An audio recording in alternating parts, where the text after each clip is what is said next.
আসসালামু আলাইকুম প্রিয় দর্শক, অন্য মঞ্চের আলাপচারিতায় আপনাদের সকলকে আমন্ত্রণ জানাচ্ছি।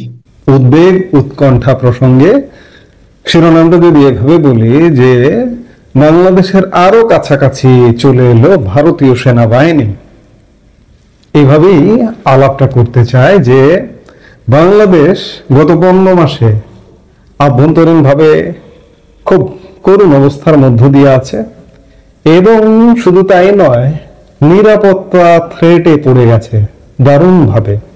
বাংলাদেশে পাকিস্তানিদের লাফঝাপ, পাকিস্তান আইএসআই লাফঝাপ, পাকিস্তান জঙ্গি গোষ্ঠীর লাফঝাপ, এই লাফঝাপ এবং ভারতকে উস্কানি দেওয়া, এই সব কিছু মিলিয়ে ভারত কিন্তু ব্যাপক প্রস্তুতি, চারিদিকে শোরগোল পড়ে গেছে। এগুলো বলি বা বলছি, হয়তো অনেকে মনে করতে পারেন বা মনে করেন, যারা খোঁজ খবর রাখেন তারা জানেন, কিন্তু যারা খোঁজ খবর রাখেন না তারা মনে করেন যে রূপকথার গল্প নয়। আমি যে কথাগুলো বলছি যে এই কথাগুলো সত্য কথা। ভারতীয় সেনাবাহিনী আরো কাছাকাছি কিভাবে এলো? সম্প্রতি খবর পাওয়া গেল যে ভারতের উত্তর দিনাজপুরের চোপড়া এবং আসামের ধুবড়িতে ভারতীয় সেনাবাহিনীর নতুন আরো দুটি, যেগুলো চিকেন নেক থেকে খুব কাছাকাছি, চিকেন নেকটা এই মুহূর্তে খুব আলোচিত, চিকেন নেক থেকে কাছাকাছি দুটো স্থানে ভারতীয় সেনাবাহিনীর সেনা ঘাঁটি স্থাপন করা হলো। এগুলোর প্রমাণ আপনি যদি ভারতীয় সেনাবাহিনীর ইস্টার্ন কমান্ডের সোশ্যাল মিডিয়া পেজে যান, তাহলে ইস্টার্ন কমান্ডের যে commander lieutenant general R C. Tiwari, তিনি গতকালকে বৃহস্পতিবার এই দুই বেস ক্যাম্প পরিদর্শন করেছেন। এই দুটো বেস ক্যাম্পের সঙ্গে আরো একটি বেস ক্যাম্প আছে, যদিও সেটি বাংলাদেশ সীমান্তের সাথে সেই রাজ্যটি নয়, বিহারের কিষানগঞ্জে। বিহারের কিষানগঞ্জ আর্মি বেস ক্যাম্পটাও চিকেন নেক থেকে খুব বেশি দূরে নয়। কিষানগঞ্জের দূরত্ব 152 থেকে 180 কিলোমিটারের মধ্যে। আসামের ধুবড়ির দূরত্ব 222 থেকে 240 কিলোমিটারের মধ্যে, আর উত্তর দিনাজপুরের চোপড়ার দূরত্ব মাত্র 52 কিলোমিটারের মধ্যে। এরকম ডিস্টেন্সে ইন্ডিয়ান আর্মির নতুন নতুন বেস ক্যাম্প হচ্ছে। এই খবরগুলো সোশ্যাল মিডিয়াতে তো এসছে। ভারতীয় ইংরেজি দৈনিক শতবর্ষী পুরনো ডেকান ক্রনিকেল একটা রিপোর্টও করেছে। বিশেষ করে বাংলাদেশ সীমান্তের খুব কাছাকাছি উত্তর দিনাজপুরের চোপড়া ঘাঁটি বৃহস্পতিবার পরিদর্শন করেন ইস্টার্ন কমান্ডের lieutenant general R C. Tiwari. X পোস্টে এবং ফেসবুক পোস্টে লেখা হয়, হ্যাশট্যাগ চোপড়া ডিফেন্স ল্যান্ডে মোতায়েন করা হ্যাশট্যাগ ব্রহ্মস্ত্র কর্পস এর সেনা সদর পরিদর্শন করেছেন lieutenant general R C. Tiwari, army command eastern. তিনি এ সময় সেনাদের সঙ্গে কথাবার্তা বলেন এবং স্বল্প সময়ের মধ্যে ঘাঁটি স্থাপন এবং কার্যক্রম চালানোয় তাদের পেশাদারিত্ব এবং ক্লান্তিহীন প্রচেষ্টার প্রশংসা করেন। উদ্ভূত নিরাপত্তা চ্যালেঞ্জের ক্ষেত্রে তাদেরকে হ্যাশট্যাগ অপারেশনাল প্রস্তুতি এবং সক্রিয় থাকার জন্য সর্বোচ্চ মানদণ্ড বজায় রাখার আহ্বান জানান।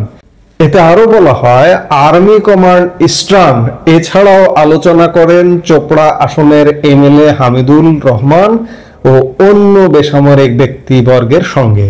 এ সময় এই অঞ্চলের নিরাপত্তা ও উদ্ভূত পরিস্থিতিতে সামরিক বেসামরিক সহযোগিতার উপর গুরুত্ব পুনর্ব্যক্ত করেন।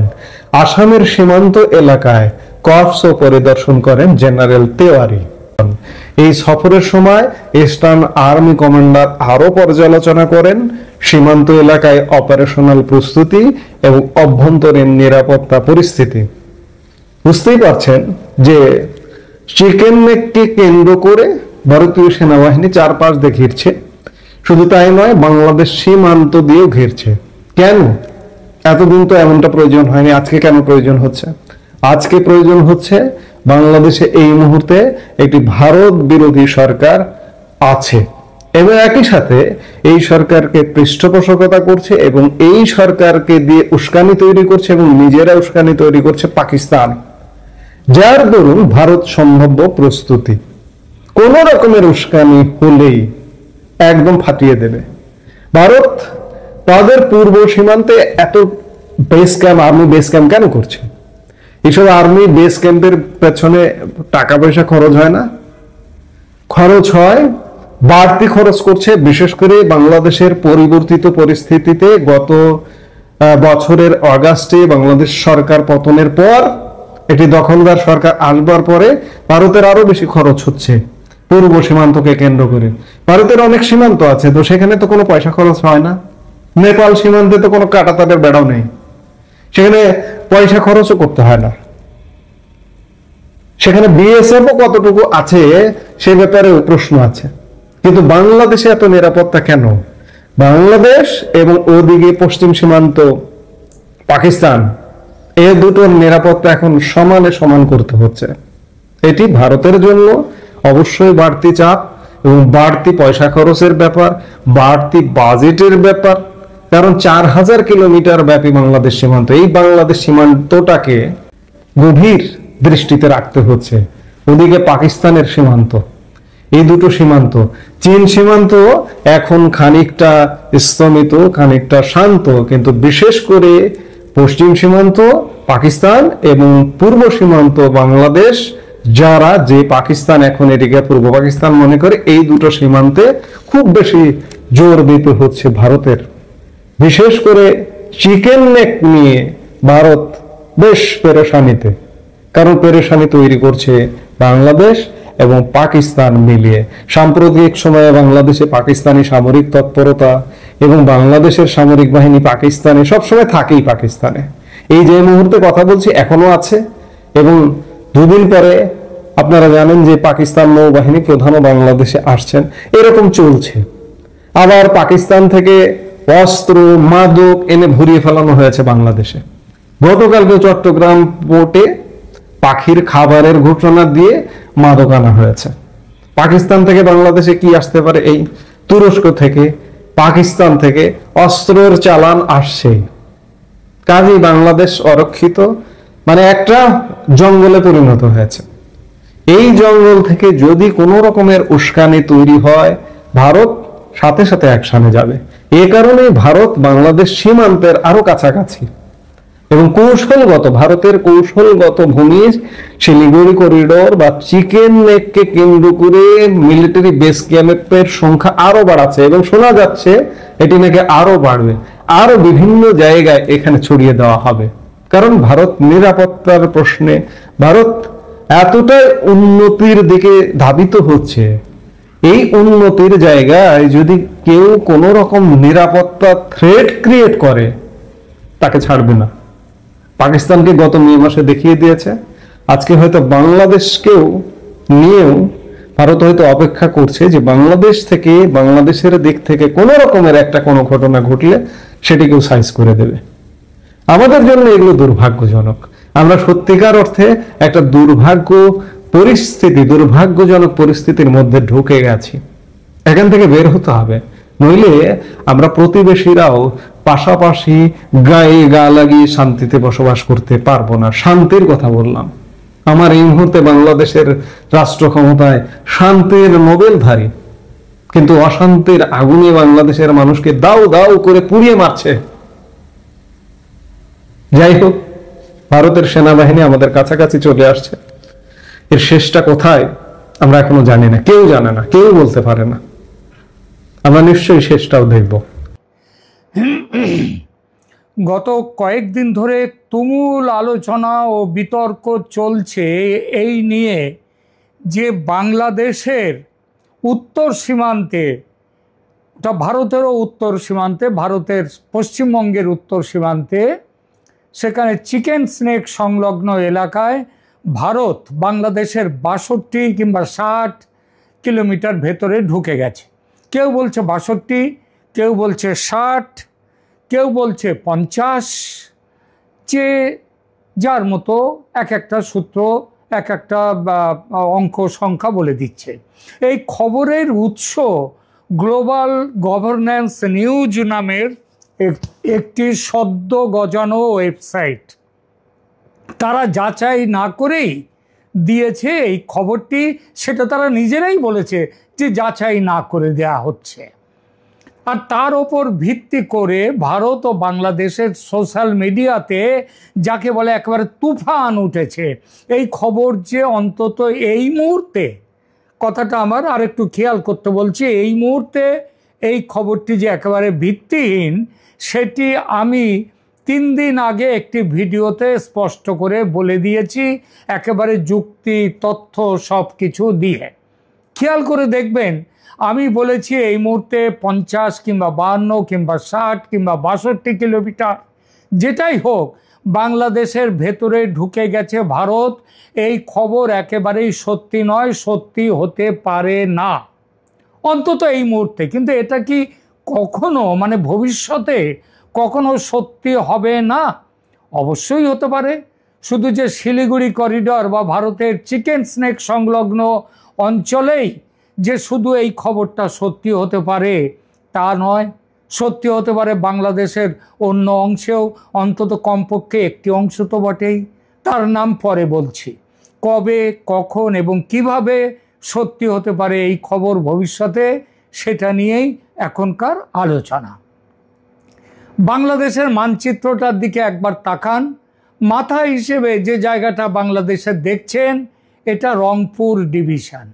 এই রংপুরের মাথার দিক ঘেঁষে ভারতের যে অঞ্চল তার নাম হচ্ছে শিলিগুড়ি করিডর বা চিকেন স্নেক অঞ্চল।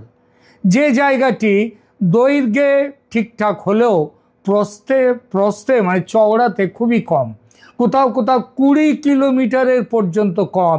এক পাশে নেপাল আর এক পাশে পশ্চিমে নেপাল আর পূর্বে বাংলাদেশ। অথচ এই যে জায়গাটি এত সরু কিন্তু খুব গুরুত্বপূর্ণ। কেন গুরুত্বপূর্ণ?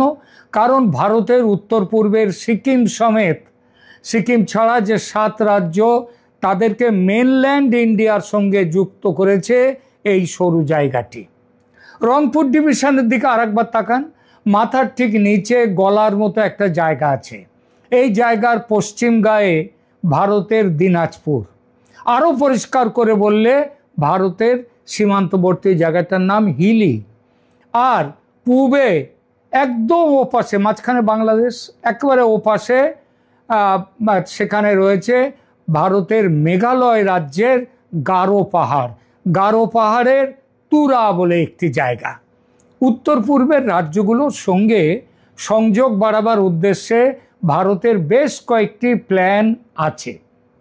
তার একটি প্ল্যান এখানে হিলির সঙ্গে, মানে ভারতের এই দিকের সঙ্গে মেঘালয়ের, পশ্চিমবঙ্গের হিলির সঙ্গে মেঘালয়ের তুরার সংযোগকারী হিলা তুরি করিডর, এটা হচ্ছে এমন একটি পরিকল্পনা। বাংলাদেশের ওপর দিয়ে গিয়ে এই করিডরটি সংযুক্ত করবে পশ্চিমবঙ্গের হিলিকে মেঘালয়ের তুরার সঙ্গে। দক্ষিণ দিনাজপুর জেলার হিলি থেকে বাংলাদেশের ভেতর দিয়ে একেবারে মেঘালয়ের তুরা পর্যন্ত করিডোর করার এই যে ভাবনা, এটা দীর্ঘদিনের। শেখ হাসিনার সময় ভারত এই রূপরেখা তৈরি করে বাংলাদেশের সঙ্গে আলোচনা শুরু করে, তবে খুব একটা এগোয়নি সে আলোচনা। আর এখন তো আলোচনা একেবারে বন্ধ। কারণ একটাই, বাংলাদেশের অস্থির রাজনৈতিক পরিস্থিতি এবং মোহাম্মদ ইউনূস সরকারের তুমুল ভারত বিরোধিতা। এই সময়ে নতুন করে সহযোগিতার কোনো সম্পর্কের কথা ভাবাই যায় না। অথচ একটা সময় করিডর ক্ষেত্রে এই গঠন, এটা তৈরি করার ক্ষেত্রে ভারত ও বাংলাদেশের সরকারের সায় ছিল। 2024-এ ভারতের লোকসভা নির্বাচনের পর কেন্দ্রীয় মন্ত্রী হিসেবে সাংসদ সুকান্ত মজুমদার প্রথমেই এই প্রকল্প নিয়ে নিজের দপ্তরে বৈঠক করেন। পুরনো ফাইল নিয়ে নানা জায়গায় দরবারও করেন তিনি। কিন্তু পট পরিবর্তন হয়ে যায় বাংলাদেশে অল্প দিনেই। পরিবর্তিত পরিস্থিতিতে বাংলাদেশে যতদিন না নির্বাচিত সরকার গঠিত না হয় ততদিন এই করিডর নিয়ে কোনো সিদ্ধান্ত তো দূরের কথা, আলোচনা পর্যন্ত করা যাবে না যে সেটা বোঝা যায়। দেখুন, ভৌগোলিক অবস্থার কারণে উত্তরবঙ্গ থেকে মেঘালয় যেতে শিলিগুড়ি হয়ে প্রায় 2 দিনের মতো সময় লাগে। কিন্তু হিলি সীমান্ত ধরে যদি বাংলাদেশ হয়ে মহেন্দ্রগঞ্জ সীমান্ত দিয়ে মেঘালয়ের তুরায় যাওয়া যায়, তাহলে মাত্র 86 কিলোমিটার রাস্তা অতিক্রম করতে হয়, যার ফলে মেঘালয় যেতে বর্তমানে যে 2 দিনের রাস্তা সেটা মাত্র 2 ঘন্টায় অতিক্রম করা যাবে। এই প্রকল্প নিয়ে ভারত ও বাংলাদেশের একটি যৌথ কমিটি গঠিত হয়েছিল শেখ হাসিনার সময়ে। এই করিডর হলে আন্তর্জাতিক বাণিজ্য ও স্থানীয় স্তরে ব্যবসাও কয়েক গুণ বাড়বে, যার সুফল পাবে ভারত এবং বাংলাদেশ দুই পক্ষই। এই করিডর তৈরি হলে বালুরঘাট তথা জেলার অর্থনৈতিক অবস্থাও যেমন বদলাবে, তেমনি রংপুর সংলগ্ন রংপুর ডিভিশনেরও অবস্থা পাল্টে যাবে। বালুরঘাট থেকে হিলি পর্যন্ত রেল লাইন সম্প্রসারণ করা হচ্ছিল, সে কাজও এখন বন্ধ। ওই প্রকল্প আগামীতে বাংলাদেশের সঙ্গে সংযুক্ত করার পরিকল্পনা রয়েছে রেলের, ভারতীয় রেলের। তার সঙ্গে তুরা করিডোরের কাজ শুরু হয়ে গেলে একেবারে সোনায় সোহাগা। কিন্তু হাসিনা সরকারের পতনের পর মোহাম্মদ ইউনূসের দখলদার সরকার ভারত বিরোধিতার যে সুর তুলেছে, সুর নয় এখন তো সুর, সেটা ঝড় হয়ে উঠেছে, তাতে হিলি তুরা করিডর তৈরি এবং চিকেন্স নেকের নিরাপত্তা জোরদার করা এই মুহূর্তে অসম্ভব। কিন্তু তাই বলে চিকেন্স নেকের পাকাপাকি নিরাপত্তা বা হিলি তুরা করিডর তৈরির পরিকল্পনা যে ভারত ত্যাগ করেছে তা নয়। ভারত অপেক্ষা করছে বাংলাদেশের সুষ্ঠু নির্বাচনের। নির্বাচিত সরকার এলে আলোচনার মাধ্যমে এই কাজগুলো করা যাবে বলে মনে করে ভারত। সুতরাং এই মুহূর্তে কোনোভাবেই বাংলাদেশের জমি দখলের প্রশ্নই ওঠে না ভারতের পক্ষে। কারণটা বোঝাতে পারলাম কেন প্রশ্নটা ওঠে না। উত্তর পূর্বের রাজ্যগুলির সঙ্গে যোগাযোগ সহজ করার আর একটি গুরুত্বপূর্ণ পরিকল্পনাও ভারত নিয়েছে ত্রিপুরা সীমান্তে। ত্রিপুরার সঙ্গে সমুদ্রের সংযোগ মূলত বাংলাদেশের ওপর দিয়ে তৈরি করা হচ্ছে। এর মধ্যে সবচেয়ে গুরুত্বপূর্ণ হলো ভারত সরকার কলকাতা বন্দর থেকে বাংলাদেশের চট্টগ্রাম বন্দর ব্যবহার করে ত্রিপুরার আগরতলার মধ্যে একটি জলপথের ট্রায়াল রান চালু করেছে। সেটাও কিন্তু সেই কাজটাও এখন বন্ধ। এটি বাংলাদেশের বন্দর ব্যবহার করে সমুদ্রপথে সরাসরি পণ্য পরিবহনের একটা সুযোগ তৈরি করেছে। এছাড়া মাতারবাড়ি গভীর সমুদ্র বন্দরের সাথে সাবরুমের একটা স্থল বন্দর নির্মাণ তৈরি চলছে, যা ত্রিপুরার জন্য একটা গুরুত্বপূর্ণ প্রবেশদ্বার হবে। তৃতীয় বিকল্প আরও একটি আছে, এটি হলো একটি নদীপথ। ফেনী নদী ত্রিপুরার দক্ষিণ অংশ থেকে উৎপন্ন হয়ে বাংলাদেশের মধ্য দিয়ে প্রবাহিত হয়ে বঙ্গোপসাগরে মিশেছে। এই নদীপথ ত্রিপুরার সঙ্গে সমুদ্রের একটি প্রাকৃতিক যোগাযোগ তৈরি করে। ফেনী নদী বরাবর ত্রিপুরা থেকে সমুদ্রের দূরত্ব মাত্র 27-28 কিলোমিটার। এই সংযোগগুলো ত্রিপুরার অভ্যন্তরীণ এবং আন্তর্জাতিক যোগাযোগে উন্নতি ঘটাবে এবং ভারতের সঙ্গে সঙ্গে বাংলাদেশের পণ্য পরিবহন এবং বাণিজ্যিক ক্ষেত্রেও এর একটা বড় প্রভাব পড়বে। চট্টগ্রাম হয়ে কলকাতা আগরতলা নৌপথ, সেটাও পরীক্ষা করছে ভারত সরকার। 16ই জুলাই বাংলাদেশের চট্টগ্রাম বন্দরের মাধ্যমে কলকাতা থেকে ত্রিপুরার আগরতলা পর্যন্ত একটি জলপথের ট্রায়াল রান চালু হয়েছে, গত বছর চালু করা হয়েছিল, কিন্তু এখন সব বন্ধ। অর্থাৎ উত্তর পূর্বের রাজ্যগুলির যোগাযোগ ব্যবস্থা ও নিরাপত্তা ব্যবস্থা সহজ করতে বাংলাদেশের একটা বড় স্থান রয়েছে। কিন্তু ইউনূস সরকার, তিনি তো চান চীনকে দিয়ে দিতে, ওই 7 রাজ্য 7 সিস্টার্স চীনের দখলে দিতে চান। তিনি পাকিস্তানকে নিয়ে ওখানে আসছেন, চিকেন স্নেক পরিদর্শন করছেন। তো এই সঙ্গে ইউনূস সরকারের সঙ্গে সম্পর্ক খারাপ যে এখন বর্তমানে ভারতের, এটা বলার তো অপেক্ষা রাখে না। কিন্তু সম্পর্ক খারাপ বলে আগ বাড়িয়ে বাংলাদেশের মধ্যে ঢুকে পড়ে তাদের ভূখণ্ড দখল করে সম্পর্ক আরও খারাপ করবে, এমন বোকামি ইউনূসের মতো এনজিও সরকার করতে পারে, কিন্তু নরেন্দ্র মোদীর মতো তুখোড় রাজনীতিবিদ, কূটনীতিবিদ এবং স্টেটসম্যান তিনি কখনো এটা করা তো দূরের কথা, ভাববেনও না। মনে রাখবেন, এই জন্যেই এখনো পর্যন্ত বাংলাদেশের ওপরে ভারত কোনো সামরিক অভিযান চালায়নি। কিন্তু তাই বলে ভারত কি চুপচাপ দেখে যাবে? বাংলাদেশ যা করবে, ও দেশটা মৌলবাদীদের হাতে চলে গেছে, সন্ত্রাসবাদীদের হাতে চলে গেছে, তারা ওখান থেকে বলছে 50 লক্ষ লোক নিয়ে ভারত আক্রমণ করবে, ভারত কি সব দেখতে থাকবে চুপচাপ বসে? একদম নয়। ভারত কামড়াচ্ছে না বটে, তবে ফয় দেখাতে ফনা তুলে ফোঁস কিন্তু করে যাচ্ছে সীমান্তে। এবং ওই চিকেন স্নেককে সামনে রেখে দিয়ে যে বিরাট যে একটা হিলি সীমান্ত জুড়ে, ত্রিপুরা সীমান্তে, হিলি সীমান্তে, ত্রিপুরা সীমান্তেও, সেখানে যে যুদ্ধ প্রস্তুতি চূড়ান্ত পর্যায়ে নিয়ে যাচ্ছে ভারত, সেটা হচ্ছে ওই ফোঁস করা। আর্মি ড্রিল হচ্ছে একের পর এক, তার কারণ ফোঁস করা।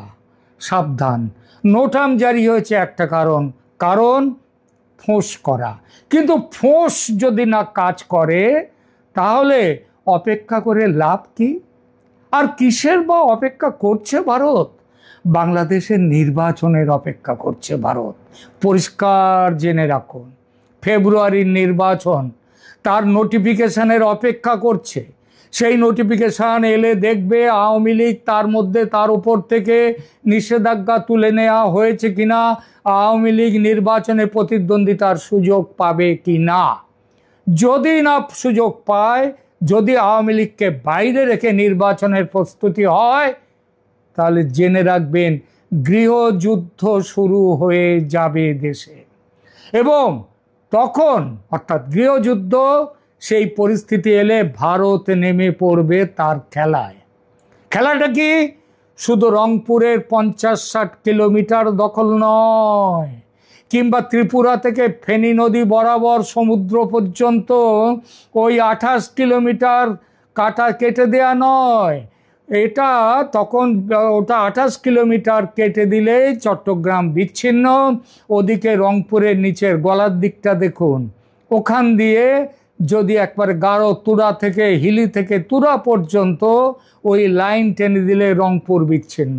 অর্থাৎ একদিকে রংপুর বিচ্ছিন্ন, একদিকে চট্টগ্রাম বিচ্ছিন্ন করার পর কি হবে? ভারত কি দখল নেবে? আবার বলছি, ভারত দখল নেবে না।